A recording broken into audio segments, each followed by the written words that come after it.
тапсырманы бәріміз әдемілеп орындап, бәріміз өзімізді қатарымызбен қараймыз, жарай ма? Ал балалар ендеше мен әдемі бақты қарай. Біздің бірінші тапсырма, аяқ баспа.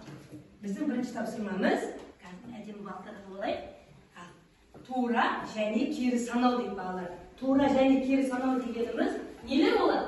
Сандар. Ал осы санға алимутке шыға ғой. Біздің алдымызда кел. Мен мына сандарды шашып қояйын. Кел. Кел ол. Бірден бастап 10-ға дейін дауысын шығарып қоямын. Бәріміз назар аударып тыңдайық, дауысын шығарамын. Жерге қоясың. Бірдің көрсі қандай сан? Өз айтсын. 2, дұрыс айтасың. 2-нің көршісі қандай сан? Дұрыс. Арасын ашық қой, дұрыс.